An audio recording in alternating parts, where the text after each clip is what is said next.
महाराज जी आश्रम में प्रवचन कर रहे थे। जब प्रवचन का समापन हुआ तो शिष्य ने पूछा, गुरुदेव, जो लोग गांव में रहते हैं उन्हें सद्गुरु की प्राप्ति कैसे हो पाती है? महाराज जी ने कहा कि बेटा, जब परमात्मा की कृपा होती है तो सद्गुरु भी मिल जाता है, दीक्षा भी मिल जाती है और परमात्मा की कृपा भी हो जाती है।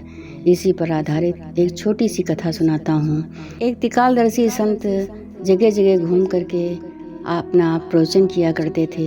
वो शहरों में भी प्रवचन करते थे और गांव में भी प्रवचन किया करते थे। एक दिन उनके मन में ये भावना आई कि गांव की तरफ चला जाए। अतः वो अपने शिष्यों के साथ गांव की ओर गए। जब वो अभी आधे रास्ते तक के पहुँचे थे कि उन्होंने दूर से देखा कि एक व्यक्ति दौड़ता हुआ उनके पास आया और कहने लगा कि गुरुदेव, हमारे घर चलकर अपने चरण कमलों से मेरा घर पवित्र कर दीजिए। गुरुजी उसके घर चले गए और अपने शिष्यों को भी साथ ले गए। जब वो वहाँ पहुँचे तो उस व्यक्ति ने गुरुजी का बहुत ही आदर सत्कार किया और उनका सम्मान किया। उसके सम्मान से गुरु बहुत ही प्रसन्न हुए और उन्होंने कहा, बेटा, परमात्मा की कितनी भक्ति करती हो? उसने कहा, गुरुजी, उसके लिए तो मेरे पास समय नहीं रहता, क्यों मैं अपने बच्चों का पालन पोषण करता हूँ, खेती करता हूँ, तो मुझे समय नहीं मिल पाता है। गुरुजी ने कहा, बेटा, थोड़ा सा समय निकाल करके मंदिर चले जाया करो। कहने लगा, गुरुदेव, जितनी देर में मंदिर जाऊँगा उतनी देर में मैं खेती कर लूँगा, क्योंकि यहाँ से मंदिर 2 किलोमीटर की दूरी पर है, इसलिए मैं इतनी दूर मंदिर नहीं जा सकता। गुरुजी ने पूछा कि बेटा, कौन सा ऐसा कार्य है जो तुम आसानी से कर सकते हो? उसने कहा कि गुरुदेव, मैं अपने मित्र को आसानी के साथ रोज देख सकता हूँ। गुरुजी ने कहा कि ठीक है बेटा, आज के बाद बिना खाए पिए सबसे पहले तुम अपने मित्र को देखना, इसके बाद कोई अन्य कार्य करना। इसके बाद गुरुजी वहाँ से चले जाते हैं और उसने गुरु के कहने के अनुसार ही कार्य करना शुरू कर दिया। सबसे पहले उठ करके वो रोज़ अपने मित्र को बिना खाए पिए देखा करता था। एक दिन वो कार्य में इतना व्यस्त हो गया कि अपने मित्र को देखना भूल गया। जब उसकी पत्नी ने कहा कि भोजन तैयार है, आओ भोजन कर लो आकर के, तब उसे याद आई कि मैंने अपने मित्र को नहीं देखा। अतः वह दौड़ता हुआ अपने मित्र के घर पहुंचता है। उसने बच्चों से पूछा कि पिताजी कहाँ गए हुए हैं? बच्चों ने कहा, पिताजी नहीं हैं, वो मिट्टी खोदने के लिए गए हुए हैं। वो किसान दौड़ता हुआ वहीं पहुंच जाता है जहां उसका मित्र मिट्टी खोद रहा था। उधर जब वो मिट्टी खोद रहा था तो उसको एक असरफी से भरा हुआ घड़ा मिल जाता है। वो सोचने लगता है, इस घड़े को जल्दी से अपने घर पहुंचा दूं, इसे कोई देख ना पाए। इतने में वो मित्र पहुंच जाता है और कहता है, मैंने देख लिया, मैंने देख लिया। इतना कहकर वो वहाँ से चल देता है। वो सोचने लगता है कि लगता है असरफियों से भरे हुए घड़े को इसने देख लिया है। वो उसको आवाज़ देता है कि अरे मेरे मित्र रुक जाओ, मेरे मित्र रुक जाओ। वो रुक जाता है और दौड़कर उसके पास आता है। क्या है मित्र?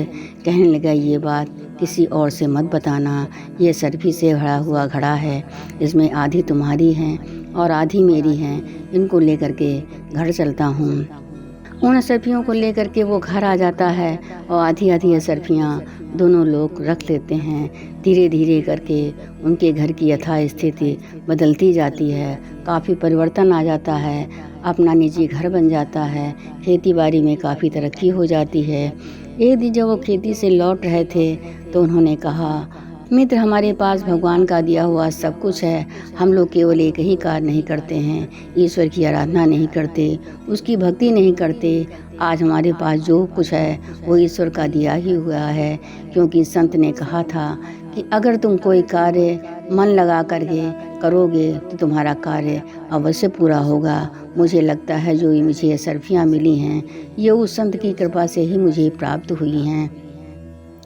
मित्र ने कहा कि वो संत जो तुम्हें ये बता कर गए थे उनका पता भी तो मैं नहीं जानता जो वहाँ चलूँ। उसने कहा, मुझे गुरुजी का पता मालूम है, वो मुझे पता दे कर के गए थे, हम लोग वहाँ चलते हैं और अपनी समस्याओं का समाधान करते हैं। ऐसा विचार करके वो दोनों अपने परिवार सहित गुरु आश्रम जाते हैं। जब गुरुजी उन बच्चों को देखते हैं तो बहुत ही खुश होते हैं और पूछा, यहाँ कैसे आए? उन्होंने कहा, गुरुजी, आपकी कृपा से मेरे पास सब कुछ प्राप्त हो गया है, लेकिन मैं परमात्मा की भक्ति नहीं कर पा रहा हूँ। इसलिए मेरा ध्यान परमात्मा की भक्ति की ओर अग्रसित कर मुझे नामदान की दीक्षा देकर मेरे जीवन को सफल और सार्थक बनाइए। गुरुजी ने उन दोनों को और उनके परिवार वालों को नामदान की दीक्षा दी और समझाया कि प्रातः काल उठ करके और सायंकाल तुम्हें गुरुजी की भक्ति करनी है, परमात्मा की भक्ति करके अपने जीवन को सार्थक और सफल बनाना है। मेरी बख्शीश, मेरा आशीर्वाद सदैव तुम्हारे साथ रहेगा। इसके बाद उन दोनों ने गुरुजी के चरणों में शीश नवाया और अपने घर को चले आते हैं। इसके बाद महाराज जी ने कहा, संसार जगत में रहने वाले जो भी मनुष्य, चाहे वो गाँव में रहें या शहर में रहें, अगर उनके अंदर इस तरह की भावना जागृत हो जाती है कि मुझे गुरु करके नामदान की दीक्षा लेकर अपने जीवन को सफल और सार्थक बनाना है, तो परमात्मा उनके ऊपर अपनी दया दृष्टि बना देता है और उनको गो नाम की दीक्षा और गुरु की प्राप्ति हो जाती है।